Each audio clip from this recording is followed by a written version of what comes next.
historias, y entonces yo decía, yo soy amante del chisme, por eso te decía ahorita como, esto es un espacio de chisme, me encanta, yo nací perfecto para el chisme, pero no, yo creo que yo con esas analogías, y me acuerdo que le dije a mi hermana la mayor, y me dijo, ay, ¿usted dónde está sacando eso? ¿Qué la bobada?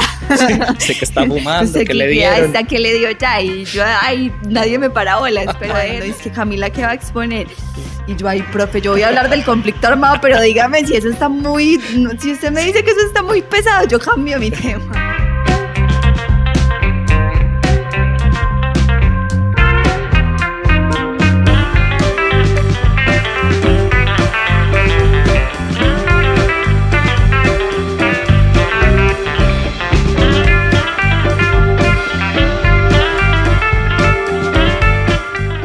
Bienvenidos una vez más a Al Banquillo. Hoy estamos con Camila. Camila es una escritora, hoy nos va a hablar de toda su vida, de su libro, de sus cosas. La vamos a conocer un poquito más. Bueno, la vamos a conocer porque yo realmente he hablado poquito con ella. Tampoco me conoce. Tampoco la conozco. Y bueno, nada, Camila, bienvenida. No, muchas gracias, que este sea un espacio de chisme entonces. De chisme, básicamente así es. Entonces, bueno, chismosiemos. Empecemos por hablar de tu vida, de dónde vienes, qué haces, quién es Camila, qué estudió. Esa pregunta es tan difícil siempre, pero bueno, básicamente se resume en Camila Gómez viene de Don Matías, Antioquia al norte. Esta gente son de un pueblo. Sí. Es de montañera, ras, una mamá muy campesina, pues un papá ya así como más de pueblo, pero no dejan de ser ambos como muy arraigados al campo. Agradezco un montón haber crecido en un pueblo porque siento que de alguna manera fue mi motivación para crecer como rodeada de historias y que me empezara como a redescubrir en este mundo desde muy chiquita. Los vecinos, las fincas, la gente, me contaban muchísimas historias y entonces yo decía, yo soy amante del chisme, por eso te decía ahorita como, esto es un espacio de chisme, me encanta, yo nací perfecto para el chisme, pero no, yo creo que fui descubriendo que me encantaba escuchar historias en todas partes y que en esa fascinación pues iba a encontrar como mi carrera, por así decirlo, que era la comunicación social. Pero si era el chisme, había estudiado psicología. Ay, esa era mi segunda opción. Sí. Es que el chisme estaba profesional. O sea, el psicólogo el que lo recibe, el comunicador el que lo No, que lo esa replica. era mi segunda opción. De hecho, esa era mi segunda opción. Bueno, estudié todo el colegio y bachillerato allá mismo en Don Matías. Ya después me vine a estudiar a Medellín Comunicación Social, pues que lo elegí como mi primera opción. Y ya en ese transitar de la carrera voy descubriendo que no era tanto como el hecho de ser presentadora o de escribir en un periódico, sino de ir en busca de las historias. Y eso lo descubrí ya. Más periodista que comunicadora. Y eso que hubo una disputa porque el periodismo y la noticia escueta no es que me encante. Me encantaba la crónica, el documental, las cosas en las que yo me pudiera como sumergir, adentrarme. Y bueno, ahí fue donde dije, no es el periodismo, no es sentarme a escribir noticias todos los días, 7, 8 noticias, sino la búsqueda de esas historias. Pero chévere, porque finalmente eso es para lo que sirve la universidad, ¿no? O sea, es como para descubrirse uno ocasionalmente. Así es. Bueno, ¿qué más le cuento? Soy la tercera de 5 hermanos. Sí. Uno de ellos adoptado. Sí, iban a ser 2, luego mi mamá me tuvo a mí ahí el error, después se operó y tuvo a mi hermanito, se operó y tuvo al menor.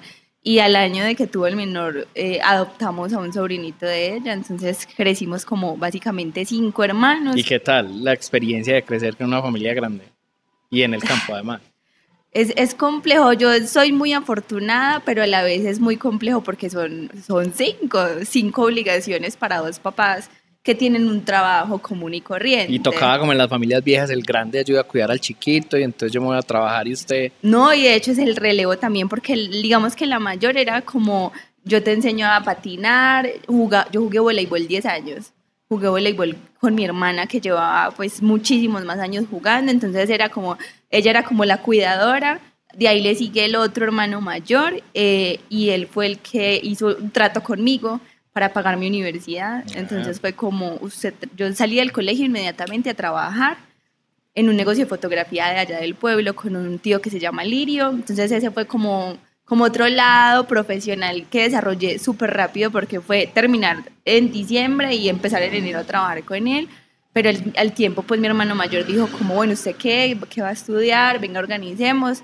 Él apenas estaba terminando la carrera en ese entonces y me dijo, trabaje con Alirio y lo que se gana me lo da, que yo ya me encargo del resto. Del resto. Así Perfecto. fue que empecé pues a estudiar y ya ahí entonces entre los tres ayúdenle a los otros dos menores en la medida de las posibilidades. Pero está perfecto, así funcionaban las familias antes y bueno, todavía funcionan algunas así. Sí, total. ¿Y cómo el cambio de don Matías a la ciudad, a Medellín? Yo siento que nunca me desligué y que es muy complejo para la gente, de hecho, de un pueblo, del campo, como desligarse del todo de ese territorio del que es.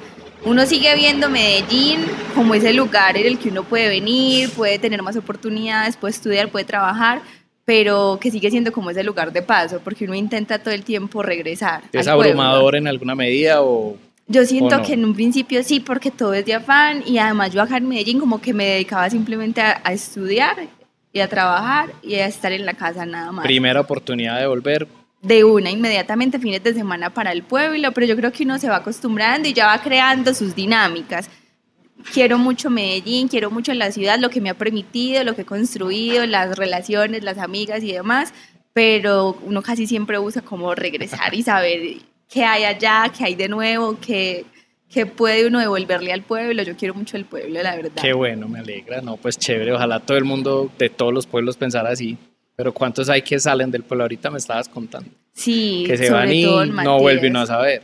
Sobre todo en Matías, que es un pueblo absolutamente migrante, con casi 10.000 de sus habitantes en otro país, en otros países, donde de hecho se empieza como a reforzarle mucho a los jóvenes que el futuro no está allá. Que no está ahí.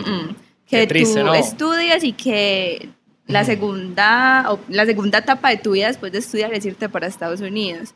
Y que quienes se niegan tal vez la tienen más duro, pero yo creo que eso también me ha enfrentado a mí a muchas disputas, porque es como si el relevo que nos dejó el pueblo es irse para Estados Unidos. No, y pues sí, pensándolo de esa manera, imagínate que toda la gente del pueblo, o sea, que se acabe la generación de las personas que trabajan en el campo, de la gente que produce, y se supone que Colombia está cambiando su economía hacia la producción agrícola. Nuevamente. Entonces, ¿quién lo va a hacer? Yo manifestaba alguna vez como esa preocupación, porque además de esas labores del campo, que si bien sabemos que son fundamentales, esenciales para el pueblo, también yo decía, se está acabando la generación de profesionales, de quién va a asumir una alcaldía, un consejo, un liderazgo de las empresas, uno aún conociendo que en el pueblo hay gente talentosísima, brillante, que claro, le toca salir, a uno le toca salir, buscar otras oportunidades, eso no se niega, pero que de alguna manera vuelven. Sin embargo, había entrado como en esa crisis, el pueblo está en esa crisis de los jóvenes no van a asumir un relevo más allá de la migración. Y eso es preocupante porque las remesas y la plata finalmente no cubren todas las necesidades de una sociedad. Sí, es cierto, pues las remesas no alcanzan y finalmente pues ellos buscarán también llevarse su familia y eventualmente no van a enviar las remesas, sino que van a terminar todos viviendo en Estados Unidos o en Europa o en donde sea. Bueno, triste, esa es la realidad del país en el que estamos y ojalá cambie, esperemos que se logre. Hablemos un poquito más entonces ya del trabajo profesional por el que te conocí y por el que estás aquí sentado y que es tu libro. Cuéntanos un poquito de tu libro. Bueno, ¿cómo se llega a Mujeres Míticas? Yo eso no lo desligo. Mujeres Míticas. Para que lo lean.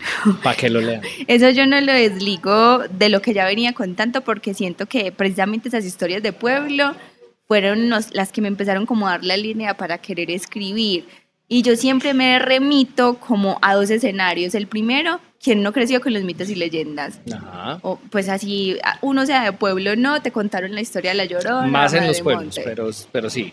Pero exacto, sobre todo en los pueblos y sobre todo en las zonas rurales. Entonces yo, como visitaba tanto el campo, me mantenía mucho en esa dinámica, que si me contaban una historia, yo iba y preguntaba a ver si las versiones seguían siendo las mismas, la versión de La Llorona, la versión de la Patasola, y siempre me encontraba con historias distintas y a mí eso me parecía fascinante. Pero tiempo después a don Matías empieza a llegar mucha gente de otros municipios desplazada por el conflicto armado. Como don Matías es un pueblo relativamente sano, que no fue directamente afectado por estar como tan cerca a Medellín, Venía gente del norte lejano, del Bajo Cauca o de otros municipios, de Yarumal hacia Zonas abajo. mucho más conflictivas. Anorí, Pues. Tuango, Briceño, Zaragoza. Yacaucasia. Entonces empiezo a tener muchos vecinos de otros lugares y en esa búsqueda también de contarme el chisme, de por qué venís y por qué, que en su momento yo no lo comprendía como tan profundamente, pero sabía que no sé quién había sido guerrillera y yo tenía como eso en mi cabeza todo el tiempo y no sé quién se vino porque la desplazaron. Ya, pues digamos que en ese trayecto profesional, cuando empiezo a estudiar, empiezo a conocer el conflicto, yo creo que hubo también un detonante y fue que en quinto semestre, yo estaba en quinto semestre y empezó en Colombia todo el tema del plebiscito para firmar el acuerdo de paz. Y yo me acuerdo que yo quería hacer una entrevista a un señor que me habían contado que era del pueblo, que había sido ex guerrillero del M-19. Y yo le dije a mi papá, y yo, venga, usted que conoce a este señor, decirle que sí, por favor, me va a ayudar. Y él me dijo, hágale de una. Cuando el señor se sentó conmigo y me dijo, antes de yo ayudarle, usted se va a leer estos libros. Me puso una lista como de 6 libros antes de hacerle la entrevista a él. Yo me leí, me acuerdo que el único que recuerdo en este momento, que eso sí cambió y marcó un antes y un después, fue Siembra vientos y recogerás tempestades, de Patricia Lara. A mí ese libro me abrió los ojos y me abrió el mundo. Lo que yo sentí en ese momento es inexplicable porque de ahí hacia allá yo empecé a comer libros sobre el conflicto para querer entender y comprender qué era lo que pasaba en el país y a rodearme también como de un montón de personas que sabía que habían vivido, pero que no me lo iban a contar de esa forma. Y eso, para resumir la historia, tiempo después me lleva a estudiar un diplomado de narrativas de la memoria, que eso fue en el 2021, y en el 2021 yo empiezo, es como, pues fue un chispazo, no, orden divino, chispazo de la cabeza, no sé de dónde, pero fue como venga, si las lloronas sí existen y son las mujeres que buscan a sus desaparecidos, porque es que a mí me dicen que el espanto dice dónde están mis hijos y que dicen las señoras que buscan a sus desaparecidos, ¿dónde están mis hijos? Y empecé, entonces sí, la Madre Monte sí existe y son las mujeres indígenas que vemos en la ciudad desplazadas o las mujeres campesinas que llegan también desplazadas al casco urbano y si la patasola sí existe y es una mujer que tal vez perdió su pierna por una mina. Y empecé yo con esas analogías y me acuerdo que le dije a mi hermana la mayor y me dijo, ay, ¿usted dónde está sacando eso? ¿Qué de está la fumando? bobada. Sé que está fumando, ¿Usted que le dieron? Hasta que le dio ya y yo, ay, nadie me para bolas, pero déjenme quiere, soy la de la mitad. Déjenme tranquila que espera. Yo me acuerdo que ese 2021 yo estaba trabajando acá en Medellín en la alcaldía y yo casi no mandé, pues no tiene tiempo de absolutamente nada más. Yo dije, yo voy a renunciar. Yo igual ya me había propuesto como ahorrar, súper juiciosa. Yo dije, me voy a ahorrar tanta plata y yo renuncio. Terminó el 2021 y yo renuncié. Y la premisa fue, si yo era capaz de escribir para estas personas 5 o 6 proyectos en semanas muy contadas, yo soy capaz de escribir un libro.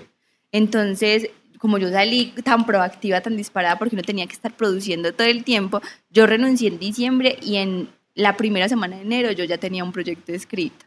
Súper. Esas 2 primeras semanas yo empecé a rastrear convocatorias del Ministerio de la Gobernación a ver qué me podía, como qué pedían para yo saber qué tenía que escribir.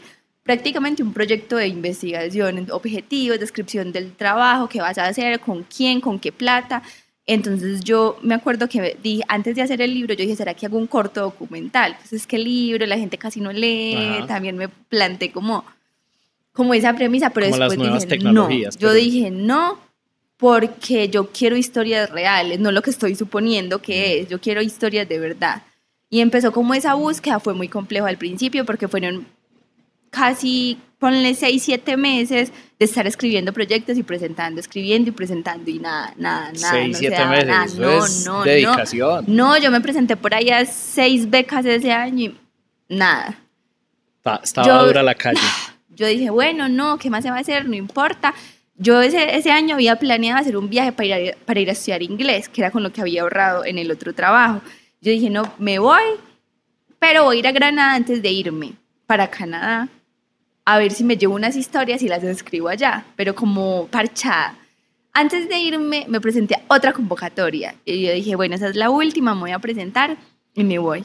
Me presenté y me fui. Cuando en octubre salieron los resultados de que me la había ganado. para empezar, pues para escribir las crónicas, literalmente. Yo dije, yo ahora, ¿qué voy a hacer? Y yo dije, bueno, no importa. Llamé a la señora que había conocido en Granada, que era Gloria Ramírez, y le dije, Gloria, imagínese que yo presenté un proyecto en Granada y San Carlos y me lo gané. ¿Qué vamos a hacer? Esta es la idea, esta es como la línea, yo necesito que ustedes me guíen porque son quienes conocen finalmente el territorio. Y ella me contactó con otra líder de San Carlos que se llama Tere Rivera, y entre ellas dos se creó como una red de mujeres que resultaron siendo 14. Pero yo ya tenía otras 3 historias aquí en Medellín, que era la de Teresita Gaviria, Madres de la Candelaria, la de Hilda Domico, una mujer indígena, y la de Mariana Palomino, que era una mujer cantadora del Pacífico. Uh-huh. Entonces yo dije, listo, no, ya con esto ya es como la presión de que tengo que entregar resultados de un proyecto, pero también como el empuje para que sí o sí escriba lo que vaya a escribir. En ese momento, pues como estaba lejos, igual tenía que empezar ya. Hicimos como un equipo, entonces con diseñadora, ilustradora que yo había conocido en la alcaldía, que se habían vuelto mis amigas, mi hermana, una profe, un montón de gente. Pero entonces, a ver, tú formaste el equipo como que hiciste, el estímulo o la beca o lo que te ganaste era simplemente una cantidad de dinero y ya. Y yo no, era una cantidad de dinero para escribir crónicas de mujeres víctimas del conflicto. Y te tocaba resolver en una subregión, y ya yo tenía que resolver. Y como que la única condición era como contraté una psicóloga, claramente eso es súper importante. Entonces se armó como ese equipo chiquito que me fuese ayudando mientras yo volvía. Yo ya tenía montados talleres, ya las conocía a ellas, me empecé reuniendo con ellas de manera virtual, mandando a la otra gente para que me ayudara con los talleres, y yo empecé a escribir estando en Canadá. Uh-huh. Volví como... En el país del norte, no en Canadá. Eso me decía una de las señoras. Eso me decían, es que en Canadá. Y yo, no. En Canadá. En Canadá.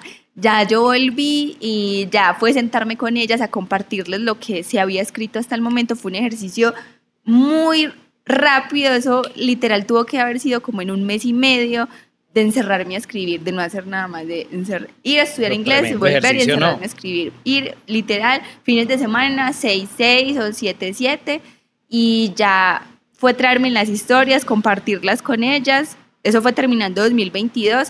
Para 2023 decir, no, hay que meterle todo el empuje y todas las ganas para reorganizar las historias, juntarlas con las de acá, y vamos a imprimir un libro. Vuelve y juega lo de las convocatorias, vuelve y preséntese a cuánto proyecto salió. O sea, la primera convocatoria era para escribir, financiar el proyecto de campo, como ir a investigar y escribir. Okay. Y yo dije, bueno, ahora me puede resultar otra para publicar. Entonces, publicación de obra inédita. Salieron las del ministerio con población joven, entonces jóvenes que quieran publicar su obra inédita. Yo. ¿Hasta qué edad es uno joven? 28. Yo tengo 27. Pegó en el palo. Tenía 26. Entonces, no, nada, pues escribí como el proceso, me presenté. Uno en el ministerio pues no confía tanto porque son jóvenes de todo el país y eso se presenta muchísima gente. Y bueno, resulté siendo ganadora de esa beca también, financiando la producción como de los 200 primeros ejemplares, diagramación, edición, impresión, todo de manera muy orgánica, y ya de ahí en adelante empezar con este proceso de divulgación que tú conoces, que es empezar a tocar puertas. Bueno, entonces, ¿cómo ha sido la recepción del público al libro? Pues, por lo que yo vi acá, o sea, nosotros acá, para los que no tienen el contexto, en La Trilla hicimos una charla, una presentación del libro con una de las mujeres míticas, y fue muy interesante. O sea, pues todos los que vinieron quedaron, pues yo creo que eso se hubiera podido alargar horas y horas y horas si hubiéramos querido. ¿Cómo ha sido la respuesta en otras partes? ¿Similar, mejor, más, menos? Yo siento que ha sido muy hermosa y que uno a veces no dimensiona lo bonito que ha podido generar, como no solo la escritura del libro, sino que la gente las conozca a ella y conozca como sus historias. Y yo empiezo por donde empecé, valga la redundancia. Yo escribo el libro y yo a eso le sumo muy rápido una exposición, que deberíamos traer la exposición un día de estos. A eso le sumo una exposición porque quedaron fotos muy bonitas de Alejandra Quintero, que fue pues la amiga que hizo pues todo el proceso audiovisual. Y entonces en Don Matías hicimos la primera exposición y el primer lanzamiento del libro. Y al yo ver un pueblo tan tradicional y conservador, abrirle las puertas a estas historias y cuando terminábamos algún tipo de presentación o ellos terminaban de escucharlas a ellas decir, como yo nunca lo había pensado desde esa perspectiva, yo dije, lo estamos logrando en el pueblo. Después empieza esa búsqueda por venir a Medellín. De hecho, antes del libro, antes de lanzar el libro, vinimos con la exposición a la Feria del Libro en el 2022. No, en el 2023, antes del libro. Porque la presentación oficial del libro fue en noviembre del año pasado y la Feria del Libro fue en septiembre y nos invitaron con la exposición y fue tan hermoso que ese día el señor, pues el que era el director de la Biblioteca Pública Piloto, que fueron quienes nos prestaron el espacio, dijeron como no, cuando vayan a lanzar el libro vénganse para la Piloto, pues les abrimos el espacio, les ponemos todo. Entonces fue como puerta tras puerta, una exposición me llevó a otro escenario, ese escenario me abrió otras puertas para otro escenario y así nos fuimos yendo porque la gente estaba a la expectativa de lo que iba a tener el libro. Hicimos ese lanzamiento del libro y yo creo que ya ese movimiento en redes sociales, el boom, el empezar como a intentar pautar porque es orgánico, de manera orgánica no es que se mueva mucho, se demora mucho, no empezamos a vender, se vendieron esos primeros 200, usted sabe que uno tiene que regalar un porcentaje, regalar el porcentaje, empezar a vender el resto, reinvertir, imprimir otros 100. Me acuerdo que se vendieron esos 100 y me endeudé y mandé a imprimir otros 200. Imprimimos esos 200 y se vendieron y hace poquito mandamos a imprimir otros 200. Y en esa imprime, me empezaron a conocer en las ferias como no sé. Me postulé a la Feria del Libro de Bogotá y quedamos seleccionadas, fuimos a la Filbo con 2 de las mujeres, después a la de Medellín, luego me invitaron a la de Pasto porque habían visto un video por ahí. Y bueno, yo creo que esos espacios finalmente han permitido que la gente escuche, que la gente sienta las historias, no solo las lea, sino que las sienta y al sentir estas historias que tenga una visión muy distinta de lo que es país, pero a través de historias como tan pequeñitas y eso finalmente es lo que me hace sentir que claramente la gente lo ha recibido muy bien, pero sobre todo que ellas se sientan vistas y escuchadas, que ese ha sido otro logro. Sí, esa fue una de las cosas que percibimos aquella vez y es que muchas de las personas, bueno, la mayoría de las personas que no han vivido el conflicto en primera persona, tienen una versión Disney del conflicto, o sea, super light, no conocen absolutamente nada y no entienden las dimensiones del conflicto. ¿Dirías que de pronto esa es una de las metas o de lo que esperas que pase con tu libro? Como que la gente vea el conflicto desde un punto de vista personal, porque finalmente ellas son las que están contando la historia. No, y personal porque sí es con nosotros. Yo creo que bajo esa premisa fue que yo empecé todo este proceso, porque a mí me decían mucho como, ay, que hace una culicagada, pues es que es joven, que no vive el conflicto, metiéndose en temas de conflicto. Yo lo dije. No, y ellas me decían, las señoras me decían, porque claramente ellas decían como, pues no entendemos. Y yo decía, es que de hecho yo creo que eso fue lo que me movilizó, el hecho de que estemos en un país donde todo esto sucede todos los días porque no hemos dejado de vivir el conflicto y como no es conmigo, entonces X a mí no me interesa. Y yo lo entiendo como lo quiera entender y me como el conflicto por televisión y así nos lo comimos toda la vida. Mataron a 14, hay que pesar de esos 14. Y pa' así, pero no así. No es conmigo, pa' así, pero no así. Cuando uno ve que ellas, que son quienes viven en esas dinámicas, decían paz sí, para ellas sin paz condición, sí, y nosotros, o sea, ya, paz no. Paremos de matar. Entonces yo creo que eso fue precisamente lo que a mí me movilizó para intentar escribir con la intención de que fueran ellas las que se escucharan y se leyeran, pero también con la intención de que quienes la leyeran intentaran comprender que el conflicto sí es conmigo, porque es con el que yo tengo al lado. Si es con el que yo tengo al lado, eso me implica a mí, me implica una responsabilidad. Y claramente siento que sí lo hemos logrado. Me parece maravilloso que lo hayan logrado y me parece pues una obra titánica y muy bonita, pues, de verdad. Y te felicito pues por todo lo que has logrado con ese libro. ¿Qué esperas que pase de ahora en adelante con ese libro?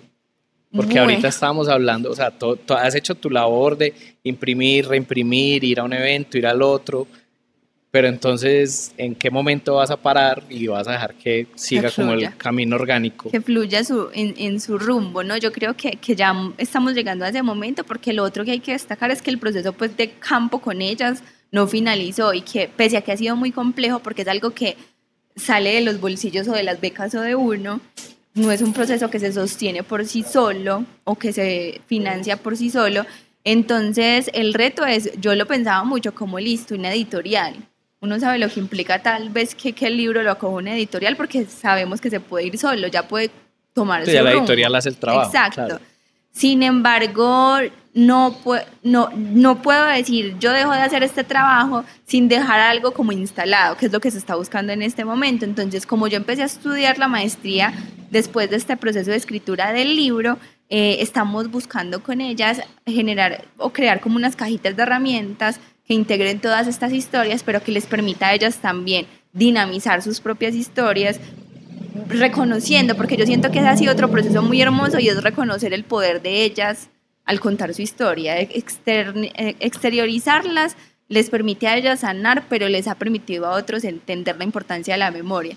Entonces, sí o sí, espero que el legado también sea que ellas se reconozcan en sus memorias y que ellas mismas también queden con esa capacidad instalada de hacer sus propios procesos. Sin embargo, en este mismo proceso pues, de intervención y demás, hemos buscado hacer podcast, que esperamos lanzarlo este año. Dios mediante, este año yo creo que salimos con podcast también. Cuando lo publique, lo compartimos maravilloso. nosotros. Muchas gracias. Todo eso a través del Instagram, @mujeresmíticas, que ahí es donde todo el tiempo movemos, @mujeresmíticas, no solo ahí va el libro. a aparecer en los comentarios. Sino estos contenidos. Entonces, bueno, por ahora con este proceso, eso, como terminar la intervención, ahora que generar lo dices, otros Mujeres productos. Míticas, pues puede trascender el libro y convertirse en todo un movimiento. Sí, que de hecho ha sido muy bonito también que otras mujeres se hayan acercado a decirme que también son mujeres míticas. Que yo decía, bueno, ya otro libro de lo mismo es complejo, pero digamos que este Mujeres tipo Míticas, segunda parte, aunque Reloaded. no lo descarto. De hecho, estaba pensando en Mujeres Míticas, pero del lado B, que me gustaría mucho indagar en las historias de mujeres firmantes de la cuerda. Okay. Mujeres que fueron guerrilleras, que fueron militantes, sí. Porque ellas también tienen su historia. Historias que desconocemos porque nos encanta quedarnos con un solo lado de la historia. Nos encanta quedarnos con una sola versión de las historias y yo he insistido mucho. La que refuerce sus ideas, eso es lo que la gente busca.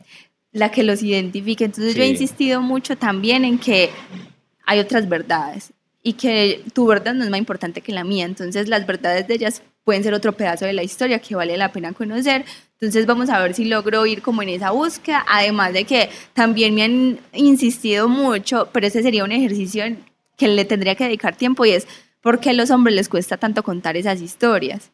Pero ahí tendremos que mirar quiénes están dispuestos. Hombres míticos, yo también podría ser. Contar esas historias. Bueno, o sea, ¿tú te viste como escritora en algún momento de tu vida o eso simplemente terminaste? Simplemente pasó, no, yo creo que sí, pero uno no lo hace tan consciente al estar como tan joven, entre comillas, porque cuando yo estaba en el colegio me encantaba escribir y amaba español, sociales y escribía detrás de los cuadernos y que el diario y la cosa pues estaba chistosa. El chisme, pero el diario y las historias y demás, pero seguir a escritores, leer mucho, ver sus dinámicas, pero no lo veía como tan cerca ni tan pronto. Bueno, pero yo creo en que este es momento que ya de... lo hiciste, o sea, ya hiciste tu debut como autora, ¿vas a seguir haciéndolo? ¿Esperas escribir más? ¿Esperas publicar? Sí, yo creo que sí, yo creo que yo toda mi vida me he movido también como entre dos mundos, uno que es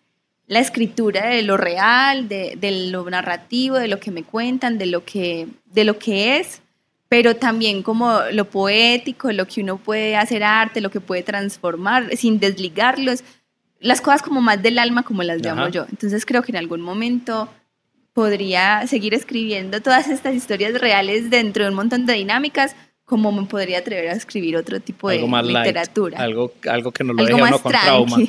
Sí. Algo más tranqui. Yo me hiciste acordar que en Canadá yo estudiaba con muchas japonesas y ellas son muy light, pues yo no sabía que tenían como un estilo de vida tan romántico y al final teníamos que hacer una exposición para ver qué tanto inglés habíamos aprendido y ellas es que voy a exponer sobre el K-pop y el manca y esas cosas, cuando es que Camila, ¿qué va a exponer? Y yo, ay, profe, yo voy a hablar del conflicto armado, pero dígame si eso está muy, si usted me dice que eso está muy pesado, yo cambio mi tema, porque no, pues es muy, nos movemos en dos mundos muy distintos. Sí, viven en un mundo de corazones, sí. cosas lindas, y nosotros todos ásperos. No, pero allá tienen otras realidades bien complejas, pues que no van al caso que no de esta actriz, pero sí, allá también hay un mundo paralelo bien extremo. Pero bueno, dejemos de lado ya toda esta parte de la escritura, del conflicto, ya sabemos cómo que viene.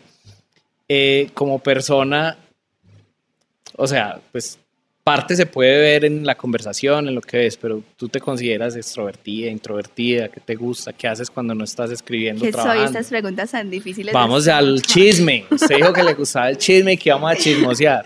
No, yo soy pura risa. La gente, yo creo que si la gente pudiera describirme, quienes me conocen de toda la vida, es Camila es risas Risitas. y pecas. Risas y pecas risas y pelo. Y pelo.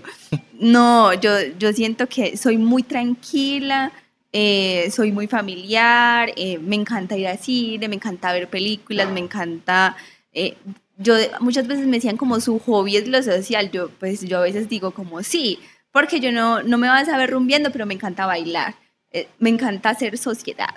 Okay. Entonces yo podría decir sí, extrovertida, muy sociable, me encanta relacionarme con las personas, a veces es como el límite, además uno tiene vida también, yo en estos días pensaba como ojalá uno pudiera vivir del arte, como dicen por ahí, como nadie vive del arte. Eso es muy triste que uno realmente no pueda vivir del arte, pero intentando como juntar pasiones. Entonces sigo ejerciendo mi carrera como comunicadora. En este momento estoy trabajando en una ONG que, no sé, el universo ha sido muy bonito también y sabía uno dónde lo pone. Me abrieron las puertas para empezar a trabajar con más mujeres. Mujeres paneleras y floricultoras. En este caso, pues yo estoy en Antioquia, pero hay como otro proceso en Cundinamarca con ese cultivo de flores, mujeres que cultivan las flores. Entonces, nada, yo siento que mi vida se va moviendo entre esos espacios, entre lo social, pero también entre cómo puedo parchar, cómo puedo reír, cómo me gusta leer, cómo me gusta bailar. Ok, ¿gatos o perros? Gato. Tengo una gata que se llama Alicia. Tienes una gata. Por Alicia en el País de las Maravillas. Okay. Y por la canción de Facundo. Que dice, no soy de aquí ni soy de allá, porque me gusta el sol, Alicia y las palomas. Ah, sí, tienes razón. Bueno, y entonces, según lo que dijiste, me imagino que eres más como de cafés y de lugares tranquilos que de discotecas y rumbas. Sí, total, me gusta. Como cuando recién me pasé a vivir muy cerquita, empecé pues como a mirar dónde me podía sentar y de hecho pues acá fue como venir muy seguido. Es que la Trilla es un parche buenísimo. Ay, para que vengan también los que no han venido. Aquí es más sabroso. En Don Matías también, en los pueblos es como menos común porque la gente referencia como ¿qué parche hay en un pueblo? Cantinas, caballos, usted tiene vacas y no tengo ni vacas, ni cantina, ni caballos, pero sí ese tipo de cafés que de hecho se han empezado a abrir mucho. Me gustan mucho ese tipo de parches. Realmente soy como muy tranqui. Me gusta mucho ir a caminar. He estado abriéndome camino en lo de subir a los cerros los fines de semana. La dejó el novio. Prácticamente, pero no empecé a subir los cerros. Estos días es que a estos cerros no le cabe una persona más. Trabajen en su... El monte sano. Trabajen en su... ¿Cómo es que se llaman? Su responsabilidad afectiva para que ya no cabe la gente en los cerros. Ya no cabe la gente en los cerros, no, pero sí me gusta mucho. Chévere, es una vida sana. Bueno, no, yo creo que estamos claros. ¿Quieres decir algo más? ¿Quieres contar alguna historia? No, ¿qué más podríamos decir? No, que se lean el libro. Léanse el libro. Que vengan a la Trilla, que disfruten del chisme, que el chisme da vida, no mentiras, pero sí que se relacionen. Y nada, que vivamos tranquis, que a veces tanto drama no es necesario. Lo dice la que escribió el libro Mujeres. No, mentiras. No, el libro, pues yo la verdad no lo he leído. No, mijo, yo no leo mucho libros. Yo estoy esperando la película. Está esperando el podcast para escuchar el libro. Pero sí he estado muy atento a la temática y más o menos pues sé de qué se trata y sí he leído pues así entre hojitas. Y es muy interesante la forma de abarcarlo y de verdad que es una forma sencilla de entender un conflicto que no es para nada sencillo. Entonces, Vale la pena leerlo, no es muy grande, son... Es chiqui, es de ¿cuántas? bolsillo. Es un libro de Son bolsillo. 136 páginas. 136 páginas, historias corticas, puede leerse una historia hoy, otra mañana y acaba el libro en 15 días. Así es. Entonces, léaselo, vale mucho la pena. Conozcan a Camila, conozcan a Mujeres Míticas y nada, con eso terminamos. Muchas Gracias, Camila, bienvenida al banquillo. Gracias. Gracias por aceptar la invitación y te verás en el canal de YouTube. Para que vean el programa completo. No, muchas gracias a ustedes por la invitación, por el espacio de chisme que fue bastante agradable y esperamos nos sigamos viendo y encontrando en el camino. Que así sea. Bueno, chao pues.